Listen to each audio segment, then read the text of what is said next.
पहला थिस्सलुनीकियों की किताब 4 अध्याय उसका 13 से।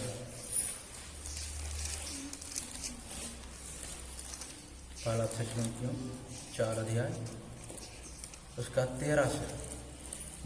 हे भाइयों, हाँ, हम नहीं चाहते कि तुम उनके विषय में जो सोते हैं अज्ञानी रहो। ऐसा न हो कि तुम दूसरों के समान शोक करो जिन्हें आशा नहीं, क्योंकि यदि हम विश्वास करते हैं कि यीशु मरा है और जी भी उठा है, तो वैसा ही परमेश्वर उन्हें भी जो यीशु में सो गए हैं उसी के साथ ले आएगा। क्योंकि हम प्रभु के वचन के अनुसार तुमसे यह कहते हैं कि हम जो जीवित हैं और प्रभु के आने तक बचे रहेंगे, सोए हुए से कभी आगे न बढ़ेंगे। क्योंकि प्रभु आप ही स्वर्ग से उतरेगा, उस समय ललकार और प्रधान दूत का शब्द सुनाई देगा और परमेश्वर की तुरही फूंकी जाएगी और जो मसीह में मरे हैं वे पहले जी उठेंगे। तब हम जो जीवित हैं और जो बचे रहेंगे उसके साथ बादलों पर उठा लिए जाएंगे कि हवा में प्रभु से मिले, और इस रीति से हम सदा प्रभु के साथ रहेंगे। इस प्रकार इन बातों में एक दूसरे को शांति दिया करो। आमीन। आए प्रार्थना करेंगे। पवित्र पिता प्रभु यीशु मसीह, हम धन्यवाद करते हैं आज के वचन को आप समझने के लिए आप हमारी मदद करें। आपकी प्रेम आपकी दया हो पिता। स्वर्ग पिता आपकी आशीष, तो आने वाला जीवित परमेश्वर है, विश्वासियों को प्रभु अपने साथ लेकर जाने वाला परमेश्वर आप। आपके आगमन से जुड़ी हुई कुछ बात को पिता हमें सीखने के लिए, समझने के लिए आप हमारी मदद करें। पवित्र आत्मा की सहायता के लिए प्रभु यीशु मसीह आपके प्रेम के लिए हम प्रार्थना करते हैं। इधर जितने भी लोग उपस्थित हैं सबों को आशीष करें। आपके वचनों को सीखने के लिए पिता सहायता करें। सबों को जीवन में आपकी आशीष हो। छोटी बिंदी को धन्यवाद करते हैं। आपकी सहायता मदद के लिए पिता हम धन्यवाद करते हैं। यीशु मसीह के नाम से आमीन। Hallelujah, hallelujah. प्रभु की महिमा हो, प्रभु की स्तुति हो। जैसे कि हमने पढ़ा, हे भाइयों, हम नहीं चाहते कि तुम उनके विषय में जो सोते हैं अज्ञानी रहो। ऐसा न हो कि तुम दूसरों के समान शोक करो जिन्हें आशा, यानी दूसरों के समान शोक करो जिन्हें कोई आशा नहीं है। प्रेरित पौलुस थिस्सलुनीकियों की कलीसिया को लिखते हुए यह स्पष्ट करता है कि तुम दूसरे के समान क्या नहीं करना, शोक नहीं करना। क्यों शोक नहीं करना? अब इधर देखें, अभी बाइबल निकल गया तो इधर सुने। वचन करा कि तुम दूसरों को समान शोक नहीं करना। क्यों हमें बाइबल शोक करने के लिए नहीं बताता? कहता जो मर गया है उनके विषय में तुम अज्ञानी ना रहो। क्योंकि आज हम देखते हैं बहुत लोग क्या है, अज्ञानी रहता है। और इसके कारण क्या होता है, अगर कोई मर जाता है तो बहुत ज़्यादा शोक करता, बहुत ज़्यादा विलाप करता। करने का मतलब रोना पीटना बहुत ज़्यादा करता, क्योंकि उसके बारे में उसे पता नहीं है कि मर गया तो इसका अंत क्या होगा, इसके साथ क्या किया जाएगा, ये कहाँ जाएगा, इसकी आत्मा कहाँ जाएगा। इसके बारे में, एक मरे हुए व्यक्ति के बारे में कोई जानकारी नहीं है। यह जानकारी न होने के कारण आज संसार के लोग क्या करता है, शोक करता। लेकिन हम प्रभु यीशु मसीह के ऊपर विश्वास करने वाले लोगों को एक कहा गया है कि तुम शोक ना करना। क्यों शोक नहीं करना? क्यों शोक नहीं करना? हम उसके नीचे से पढ़ेंगे। ऐसे लिखा, क्योंकि यदि हम विश्वास करते हैं कि यीशु मरा और जी उठा, तो वैसे ही परमेश्वर उन्हें भी जो यीशु मसीह में सो गए हैं उसी के साथ उसे ले आएंगे। Hallelujah, hallelujah. हमें क्यों शोक नहीं करना? क्योंकि हम हर एक लोग, मसीह यीशु के ऊपर विश्वास करने वाला हर एक लोग यह विश्वास करता कि यीशु मरे हुओं में से तीसरे दिन क्या हो गया, जी उठा है। और वो मसीह यीशु आज भी क्या है, जीवित है। और वैसा ही जैसे प्रभु यीशु मसीह जी उठा है, वैसे ही वो यीशु मसीह हमें भी जी उठाएंगे। तो आज के संसार में जितने भी लोग मर रहे हैं, मसीही हो या गैर मसीही हो, विश्वासी हो या अविश्वासी हो, जो भी लोग मर रहे हैं वो सब सो रहे हैं। क्या हो रहा है? सो रहे हैं। वो स्वर्ग में और नरक में अभी नहीं जा रहा है, अभी वो सो रहा है। और उसकी आत्मा, हम आगे आगे देखेंगे, सीखेंगे, उसकी आत्मा विश्राम में जा रहा है, विश्राम कर रहा है। विश्राम का 2 जगह है, हम पढ़ते हैं लाजर के बारे में और धनवान के बारे में। हम जब पढ़ते हैं, सॉरी लाजर नहीं, धनवान और एक गरीब लाजर के बारे में जब पढ़ते हैं, दोनों के बारे में, तो जो धनवान है वो कहाँ रहता है? पीड़ा में रहता है। और जो लाजर है वो कहाँ रहता है? अब्राहम के गोद में। तो दोनों अधोलोक में है, अधोलोक में दोनों है। लाजर भी अधोलोक में है और धनवान भी अधोलोक में है। लेकिन बाइबल बता रही है कि जो लाजर जो है वो अब्राहम के गोद में है और जो धनवान है वो पीड़ाओं में तड़प रहा है, पीड़ा में। और बीच में क्या है? खाई है। बाइबल स्पष्ट करते हैं कि बीच में क्या है? खाई है। इधर के लोग उधर नहीं जा सकता, उधर के लोग इधर नहीं आ सकता। कहने का मतलब अधोलोक में 2 जगह है। एक सुख लोक है। सुख लोक मतलब जहां अब्राहम की गोद कहा गया, जहां पर अच्छे आत्माओं को, विश्वास करने वाले आत्माएं, वहां पर क्या होता है? शांति पाता है, विश्राम पाता है। और जो दुष्ट आत्माएं हैं, कहने का मतलब जो विश्वास करने वाले आत्माएं नहीं है, जो मसीह यीशु को विश्वास नहीं करता है, जो पाप के स्वभाव में जो अपना जीवन बिताता है, उसकी आत्माएं पीड़ा में तड़प रहा है। Hallelujah, hallelujah. तो यही दोनों आत्मा एक दिन फिर क्या हो जाएगा? जी उठेगा। यही दोनों आत्माओं को, जो पीड़ा में तड़प रहा उसको भी जी उठाएगा, और जो अब्राहम के गोद में बैठा है उसे भी वो क्या करेगा? जिलाएगा। हम पिछले शुक्रवार को हमने देखा था पुनरुत्थान के बारे में, देखा था पुनरुत्थान, 3 पुनरुत्थान। पहला पुनरुत्थान का फल कौन है? प्रभु यीशु मसीह। और दूसरा पुनरुत्थान का फल कौन है? हम विश्वासी लोग, जो मसीह यीशु के ऊपर विश्वास करता। और तीसरा जो पुनरुत्थान है वो न्याय का पुनरुत्थान या आखिरी पुनरुत्थान भी कह सकते हो। तो आखिरी जो पुनरुत्थान है, पुनरुत्थान मतलब मरे हुओं में से जी उठना। जो आखिरी जो पुनरुत्थान है वो न्याय का पुनरुत्थान है। न्याय करने के लिए, और न्याय कर उसे दंड देने के लिए उसको क्या किया जाएगा? जिलाया जाएगा। अभी भी दुष्ट आत्माएं, गंदी आत्माएं, जो पाप के स्वभाव में जो जीवन बिताया, वो आत्माएं आज भी पीड़ा में तड़प रहा है। और आखिरी न्याय के दिन भी वो आत्माएं, जब मसीह उसको जिलाएगा आखिरी न्याय के लिए, तो अपने शरीर में क्या होगा? तड़पेगा। कहाँ पे? अथाह कुंड में, जिसको नरक कहा गया है। तो अभी नरक में नहीं गया है, अभी पीड़ा सहने वाली जगह में है और एक सुख लोक में है। इसलिए वो दोनों क्या कर रहा? विश्राम कर रहा। इसलिए आज मसीह यीशु में जो भी लोग मर जाते हैं उसको हम नहीं बोलते को मर गया। अब हमारे पास क्या है? एक आशा होता है क्या? कि एक दिन जी उठेगा। जब मसीह यीशु आएगा तो ये क्या हो जाएगा? जी उठेगा।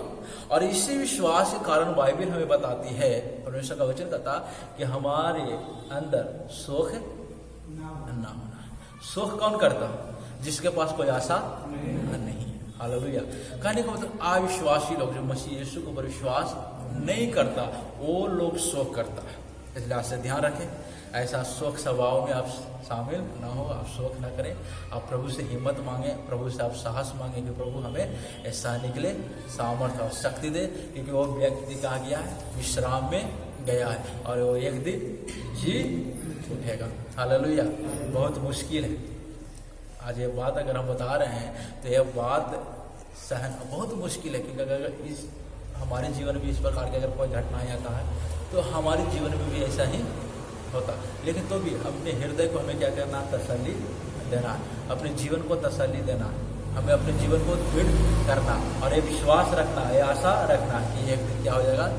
जी उठेगा और फिर हम इसके साथ क्या होंगे? मिलेंगे। जैसे कि बाइबल बताती है, क्या कहता है उसका 15 में पढ़ेंगे, क्योंकि हम प्रभु के वचन के अनुसार तुमसे यह कहते हैं कि हम जो जीवित हैं और जो प्रभु के आने तक बचे रहेंगे सोए हुए से कभी आगे ना बढ़ेंगे। यहाँ दो बात है, जब प्रभु यीशु मसीह जब बादलों पर आएंगे तो यहाँ पर दो, एक तो मर गया पहले यीशु मसीह को विश्वास करके, और दूसरा बहुत सारे लोग होंगे जो यीशु मसीह के ऊपर विश्वास करेंगे। तो पहले क्या, जो मरे हुए से जी उठा, पर जो मरे हुए में जो मर गए हैं उसमें से पहले क्या होगा, लोग जी उठेगा। उसके बाद जो जीवित लोग हैं हम क्या हो जाएंगे, बदल जाएंगे। जो मर गया वो भी जी उठेगा एक बदला हुआ शरीर में, जैसे प्रभु यीशु मसीह ने जी उठा, लेकिन उसके पास जो शरीर था महिमा से भरा हुआ शरीर था, एक अमर शरीर को पहन लिया था। ऐसा शरीर को पहन लिया था जिसका कोई नाश नहीं है। वैसा ही बिल्कुल सेम टू सेम हम भी, जो मर जाएगा वो ऐसा ही पहन लेगा वही शरीर को, और जो जिंदा रहेगा वो भी उसी शरीर में क्या हो जाएगा, बदल जाएगा। उसके बाद, क्योंकि प्रभु आप ही स्वर्ग से उतरेगा, उस समय ललकार और प्रधान दूत का शब्द सुनाई देगा और परमेश्वर की तुरही फूकी जाएगी, और जो मसीह में मरे हैं, किसमें, जो मसीह में मरे हैं वे पहले जी उठेंगे। जो मसीह में, कहने का मतलब जो मसीह यीशु के ऊपर विश्वास करके मरा है। विश्वास करने से सिर्फ ये नहीं होता है, जो मसीह के स्वभाव में अपना जीवन बिताया है, मसीह के बताए हुए रास्ते पर अपना जीवन चला है, वे लोग जी उठेंगे। पहले वे लोग जी उठेंगे, उसके बाद तब हम जो जीवित हैं, जो बचे रहेंगे, उसके साथ हम बादलों पर उठा लिए जाएंगे। बादलों पर उठा लिए जाएंगे कि हवा में हम प्रभु से क्या करें, मिले, और इस रीति से हम सदा प्रभु के साथ रहेंगे। हवा में हम उठा लिए जाएंगे और हवा में ही हम प्रभु से क्या करेंगे, मिलेंगे। अभी हमने प्रभु को देखा नहीं, एक समय ऐसा आएगा जब हम प्रभु को अपनी आंखों से, इसी आंखों से क्या करेंगे, देखेंगे। Hallelujah, hallelujah. और उसी समय जिसको हम जानते हैं, जिसको हम पहचानते हैं, उससे भी हम क्या होंगे, मिलेंगे। हालेलुया। इसलिए बाइबल बताती है हमें शोक है। हालेलुया। शोक वो लोग करता जिनको पास कोई आशा नहीं है। हालेलुया। जो ये समझते हैं कि ये मर गया है फिर जी नहीं उठेगा, इसका फिर अस्तित्व इस संसार से खत्म हो गया, वो लोग क्या करता, शोक करता। उसके बाद आखिरी कहता, इस प्रकार बातों से एक दूसरे को क्या करो, शांति दिया करो। इन बातों से एक दूसरे को क्या करो, शांति दिया करो। और कुरिन्थियों की पत्री में भी हम पढ़ेंगे 15 अध्याय, उसका पहला कुरिन्थियों 15 अध्याय, वहां पर भी हमें पढ़ने के लिए मिलता है। 15 अध्याय उसका 53 से 50 से पढ़े।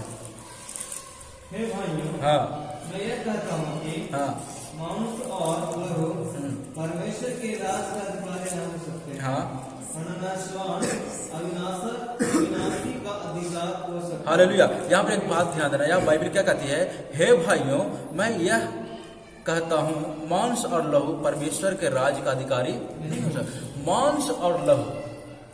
मांस और लहू कभी भी परमेश्वर के राज का अधिकारी नहीं हो सकता। कहने का मतलब मांस और लहू कभी भी परमेश्वर के राज में प्रवेश नहीं कर सकता। तो प्रवेश कौन करेगा, नीचे लिखा है, और ना नाशवान अविनाशी का अधिकारी हो सकता। जो स्वर्ग है वो अविनाशी है, तो ये नाशवान शरीर क्या है, नाशवान है, और ये नाशवान शरीर कभी भी उस अविनाशी जगह का अधिकारी नहीं हो सकता। एक तो ये मांस भी है, इसमें लहू भी है, और दूसरी ये शरीर क्या है, नाशवान है, ये मरने वाला शरीर है, ये नाश होने वाला शरीर है। इसीलिए ये कभी भी परमेश्वर के राज्य का भागी नहीं हो सकता, क्योंकि परमेश्वर का राज्य जो है वो नाश होने वाला राज्य नहीं है, वो क्या है, अविनाशी राज्य। हालेलुया। इसलिए वहां हमें जाना है तो हमारा ये शरीर भी क्या होना है, अविनाशी होना है, और इस शरीर में लहू और मांस नहीं होना। इसलिए इस शरीर को क्या होना है, रूपांतरित होना बहुत ही जरूरी है। Hallelujah, hallelujah. इस शरीर को रूपांतरित होना, इस शरीर को बदल जाना बहुत ही जरूरी है। जैसे मसीह यीशु का शरीर क्या हुआ है, बदल गया। प्रभु यीशु मसीह का शरीर बदल गया, एक महिमा से भरा हुआ शरीर, क्योंकि बाइबल कहती है हमारे समान यीशु मसीह दुख भोगी मनुष्य था, हमारे समान उसको क्या था, मांस था और लहू था, और अपना लहू बहाया। बाइबल क्या बताती है, एक एक बूंद प्रभु यीशु मसीह अपना लहू बहा दिया। तो जब वो जी उठा था तो उसके शरीर में खून नहीं था। और एक क्या करता, वैज्ञानिक साइंस भी क्या करता, इस बात को सिद्ध करता, मसीह यीशु के शरीर में एक भी बूंद खून नहीं था। और जो शरीर था वो शरीर भी क्या था, बदला हुआ शरीर था। देखने में ऐसा ही था, देखने में बिल्कुल वैसा ही था। इसीलिए तो थोमा को बोला कि आओ मेरे हाथ में अपना उंगली डालकर देखो, क्योंकि देखने में बिल्कुल वैसा ही था, लेकिन बदला हुआ शरीर था। कैसे, जब यीशु मसीह के चेला जब दरवाजा बंद किए हुए थे तो यीशु मसीह उसके बीच में प्रकट हुआ। दरवाजा से नहीं आया, अपने आप प्रकट हुआ। एक वैसा शरीर था जो दीवार के भी इस पार ऊपर आ जा सकता है। एक वैसा शरीर था जिसको महिमा से भरा हुआ शरीर हम बोलते हैं, या अविनाशी, नाश ना होने वाला शरीर बोलते हैं। तो हम मनुष्यों को भी हमारा जो शरीर वैसा है, बिल्कुल सेम टू सेम वैसा ही मिलने वाला है जब मसीह यीशु बादलों पे आएगा। हालेलुया। उसके बाद नीचे हम पढ़ते हैं 51 में, तो 51 कहता है, देखो मैं तुमसे भेद की बात करता हूं, हम सब नहीं सोएंगे परंतु सब बदल जाएंगे। बाइबल क्या कहता, हम सब के सब नहीं सोएंगे, हम सब नहीं सोएंगे। बहुत है जो सो गया, और बहुत है जो जब यीशु मसीह बादलों पर आएंगे तो बहुत लोग जागे हुए रहेंगे।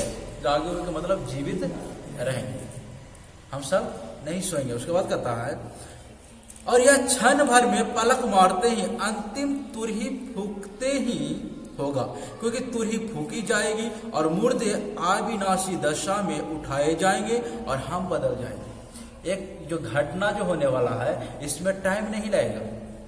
ये जो शरीर बदलने वाला है, शरीर को बदलने में कोई टाइम नहीं लगेगा। ऐसे लिखा क्षण भर में हो जाएगा। जब हम बात करते करते हमारा आंख का जो पलक है कितना बार नीचे ऊपर होता हमें भी पता नहीं चलता। हम इसको गिनती नहीं कर सकते हैं कि हमारा आंख कितना ऊपर नीचे है, यह पलक होते रहता है। वैसे ही बिल्कुल इतना से भी कम समय लगेगा, क्षण भर में हो जाएगा। जो मरे हुए हैं वो जी उठेगा और जो जीवित है वो क्या हो जाएगा, बदल जाएगा। कैसा, नीचे हम पढ़ते हैं, क्योंकि अवश्य है कि यह नाशवान दे, अवश्य है, बाइबल क्या करा, यह अवश्य है कि यह नाशवान दे अविनाश को पहन ले और यह मरणहार दे अमरता को क्या करे, पहन ले। यह नाशवान दे अविनाशी को पहन ले और यह मरणहार दे अमरता को पहन ले। और यह नाशवान अविनाशी को पहन लेगा और यह मरणहार अमरता को पहन लेगा, तब वह वचन जो लिखा है पूरा हो जाएगा कि जय ने क्या किया, मृत्यु को निगल ली। हालेलुया। जय ने मृत्यु को क्या किया, तो हम क्या है, बदल जाने वाले हैं। हम जीवित हैं तो हम बदल जाएंगे। अगर हम मसीह यीशु में मर गए तो हम जी उठेंगे एक वैसे शरीर में जो मरणहार नहीं होगा, एक अमर शरीर होगा, एक महिमा से भरा हुआ शरीर होगा, जो हम एक पल में कहीं भी आ जा सकते हैं। हम बाइबल पढ़ें, जब यीशु मसीह जी उठे तो एक क्षण में कहां से कहां जा रहे हैं। मरियम मगदलीनी को दिखाई दिया, उसके बाद बोला जाओ 12 को जाकर बोलो कि मसीह जी उठा है, और वो जाके बोलता है, और फिर यीशु मसीह उसको मार्ग में दिखाई देता। मतलब एक पल में वहां से वहां वो जा सकता। लेकिन जब यीशु मसीह क्रूस पर चढ़ने से पहले जब उसकी जीवन देखते हैं तो यीशु मसीह को नाव पर भी चढ़ने का आवश्यकता पड़ा, उसे पैदल चलने की भी आवश्यकताएं पड़ा। जैसे एक मनुष्य जीवन बिताता उस समय के लोग, वैसे वो क्या किया, अपना जीवन बिताए। लेकिन जब यीशु मसीह मुर्दों में से जी उठा तो पहले जैसा उसका चलन नहीं था। एक क्षण में वो कहीं आ जा सकता था, क्योंकि उसका जो शरीर था वो महिमा पहना हुआ शरीर था, वो अमर शरीर था, वो अविनाशी शरीर था। Hallelujah, hallelujah. और बिल्कुल हम भी वैसा के वैसा बदल जाने वाले हैं। हालेलुया। समझ में आया, समझ में आया कुछ बात। हम पढ़ेंगे यूहन्ना रचित सुसमाचार उसका 14,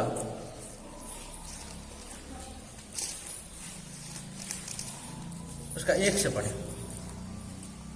तुम्हारा मन व्याकुल न हो, हाँ परमेश्वर पर विश्वास रखो और मुझ पर भी विश्वास रखो। हाँ मेरे पिता के घर में बहुत से रहने का स्थान है। हाँ यदि न होता तो मैं तुमसे कह देता, क्योंकि मैं तुम्हारे लिए जगह तैयार करने जाता हूँ।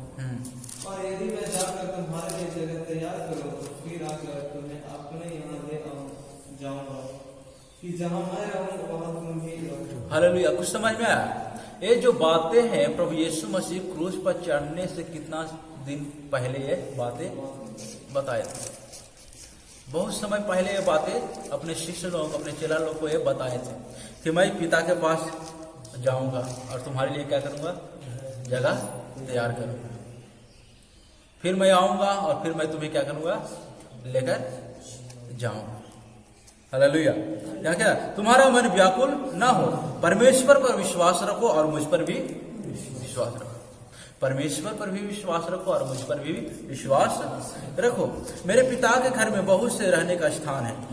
यदि ना होते तो मैं तुमसे क्या कह देता, क्योंकि मैं तुम्हारे लिए जगह तैयार करने को जाता हूँ।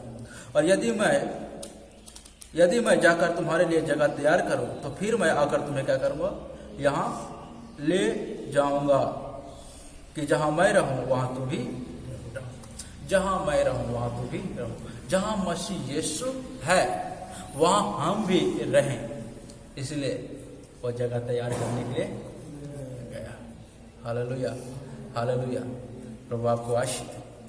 और हम पढ़ेंगे इफिसियों 5 उसका 27। इफिसियों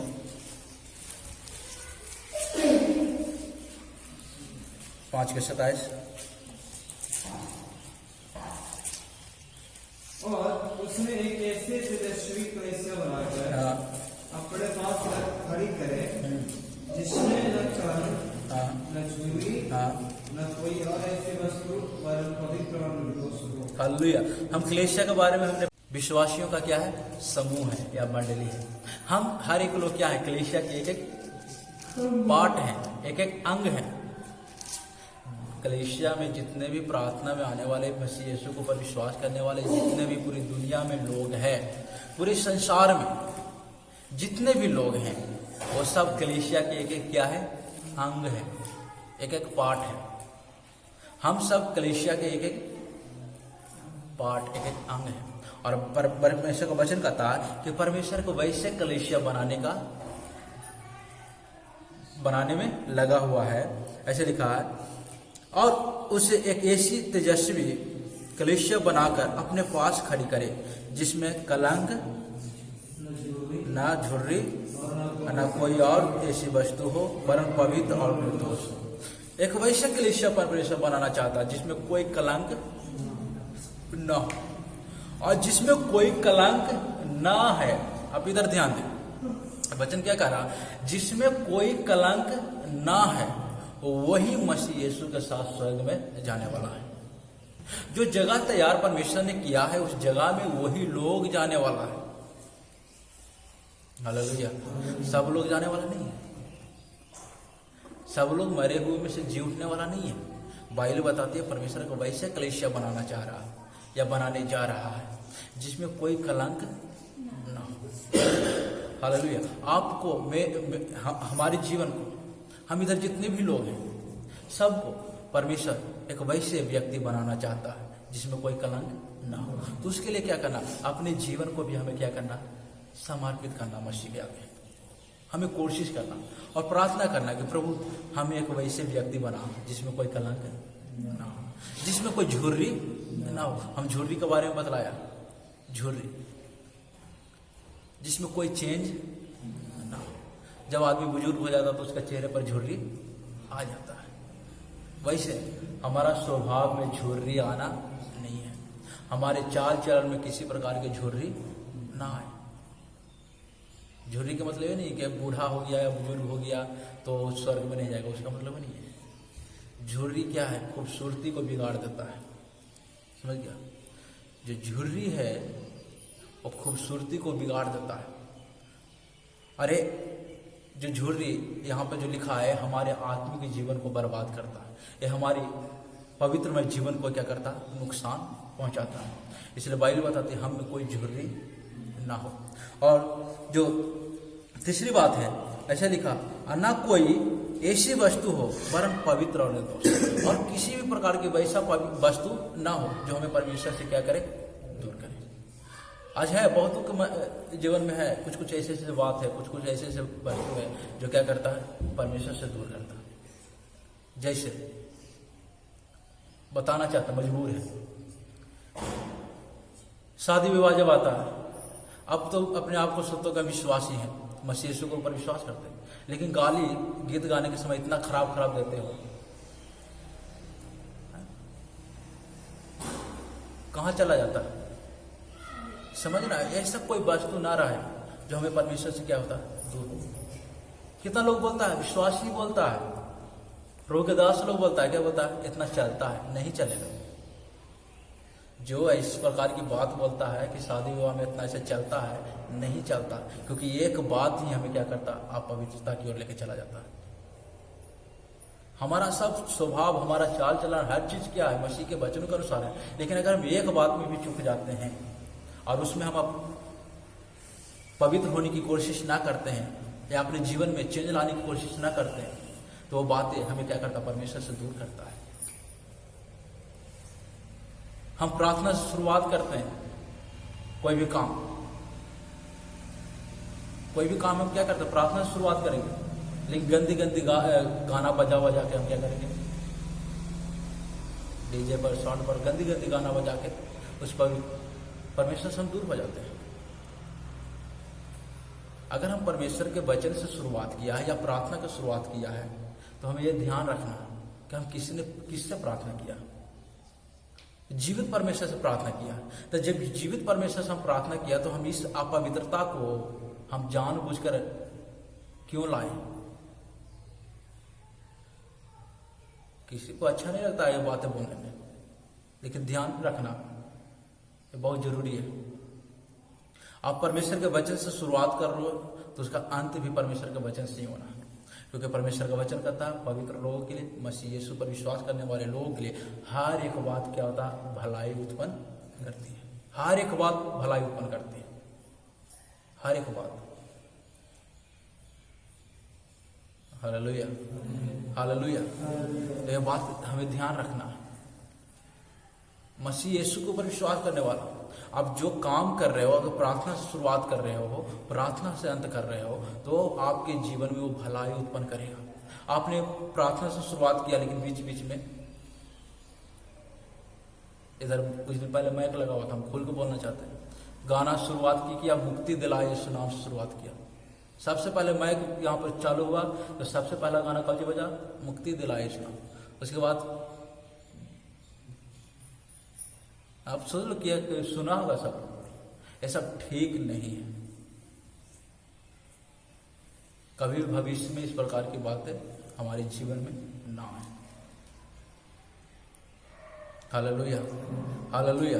तो ये है, वैसे कोई वस्तु हमारे जीवन में ना हो जो परमेश्वर से हमें क्या करता है, दूर करता है। और लिखा है नीचे, वरन पवित्र और निर्दोष, पवित्र और निर्दोष, पवित्र और निर्दोष होना, पवित्र भी होना और निर्दोष भी, क्योंकि हमें क्या है, जवाब देना है। परमेश्वर के सामने हमें खड़ा होना है, एक एक बात को हमें हिसाब देना है कि हम क्या हैं, परमेश्वर के प्रति उत्तरदायी हैं। परमेश्वर हमारे लिए उत्तरदायी नहीं है, हम उत्तरदायी हैं। हमें जवाब देना है, परमेश्वर को जवाब नहीं देना है। तो जवाब देना है तो यह बात का ध्यान रखें कि पवित्र होना है, निर्दोष होना है। Hallelujah, hallelujah. और जो पवित्र है, निर्दोष है, जिसका काम, जिसका स्वभाव, जिसका चाल चलन, जिसमें कोई कलंक ना है, कोई झुर्री ना है, और कोई वैसा वस्तु जो हमें परमेश्वर से दूर ना करता है, वही लोग कहाँ जाने वाला है, मसीह के साथ हवा में बातें करने वाला है, हवा में उठा लिए जाने वाला है। Hallelujah, hallelujah, hallelujah. प्रभु आपको आशीष दे। आने वाले दिनों में हमारी भी बात को हम सीखेंगे। एक आयत और निकालेंगे, दूसरा कुरिन्थियों निकालने, दूसरा कुरिन्थियों 5 उसका 10। क्योंकि बस है कि हम सब का हाल मसीह के न्याय आसन के सामने खुल जाएगा। हाँ, कि हर एक व्यक्ति अपने भले बुरे कामों का बदला जो उसने देह के द्वारा किए हैं। हालेलुया। देह के द्वारा किया है, क्या करा बच्चों? इसलिए तो हम क्या करते हैं, बोलते रहते हैं, समझाते रहते हैं, तो लोग क्या बोलता है, गुस्सा हो जाता है। हमें गुस्सा होने पर किसी के ऊपर हमें अच्छा नहीं लगता। हम एक कोशिश करते कि आप मसीह में क्या हो जाओ, निर्दोष हो जाओ। आप समझो कि परमेश्वर का वचन क्या कहता है और हमारा स्वभाव कैसा होना, क्या कहता है। हम एक दिन क्या होंगे, क्योंकि अवश्य है कि हम सब का हाल मसीह के न्याय आसन के सामने क्या हो जाएगा, खुल जाएगा। हम सब का हाल मसीह के न्याय आसन के सामने क्या हो जाएगा, खुल जाएगा। खुल जाएगा कि हर एक व्यक्ति अपने अपने बुरे कामों का बदला जो उसने देह के द्वारा किए हो वह पाए। ये देह के द्वारा हमने जो भी किया ना, नाचा है, कूदा है, अपना मन मौजी से जीवन बिताया है, सब क्या हो जाएगा, मसीह के सामने खुल जाएगा। हमें उसके सामने खड़ा होना है, उसके न्याय के सिंहासन के सामने खड़ा होना है। Hallelujah, hallelujah. इसलिए बहुत ही सावधानी के साथ, डर और भय के साथ हम अपना जीवन बिताएं, प्रार्थना के साथ जीवन बिताएं। प्रभु से हम बातें करें, प्रभु से पूछे कि प्रभु हमें कैसे जीवन जीना है, कैसे हमें चलना है, आप हमें बताएं। और जब हम प्रार्थना करते हो प्रतिदिन, तब प्रार्थना में ये बातें जरूर आप प्रार्थना करें कि प्रभु हमारे अंदर कोई कलंक आने ना दे, कोई झुर्री आने ना दे, कोई ऐसी वस्तु जो आपसे हमें दूर करती है वो हमारे जीवन में आने ना दे। हमें पवित्र और निर्दोष होना, परमेश्वर की आत्मा की सहायता से आप प्रार्थना करें, प्रभु से प्रार्थना करें, प्रभु आप स्वयं हमारी रक्षा करें, आप स्वयं हमें चलाएं।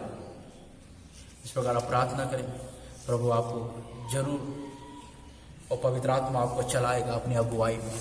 आए हम प्रार्थना करें, अपने आंखों को बंद करें। मसीह यीशु का प्रेम, मसीह यीशु का आशीष हमारे जीवन में होने के लिए, हम प्रभु के प्रेम में बढ़ते जाने के लिए हम प्रार्थना करें।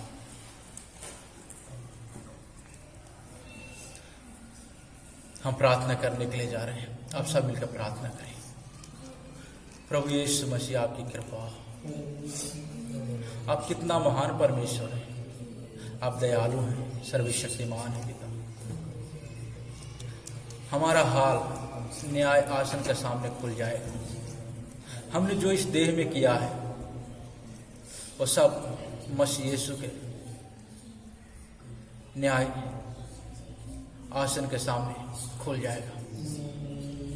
पवित्र पिता, हमारे जीवन की नियंत्रण आप अपने हाथों में ले लें। पवित्र आत्मा जी, इस जीवन की नियंत्रण को आप अपने हाथों में ले लें और हमारे बोलचाल के द्वारा, हमारे स्वभाव के द्वारा, हमारे चाल चलन के द्वारा पिता जो भी गुनाह अपराध हो गया, पाप हो गया, प्रभु यीशु आप अपने लहू से धो दें, हमें शुद्ध करें।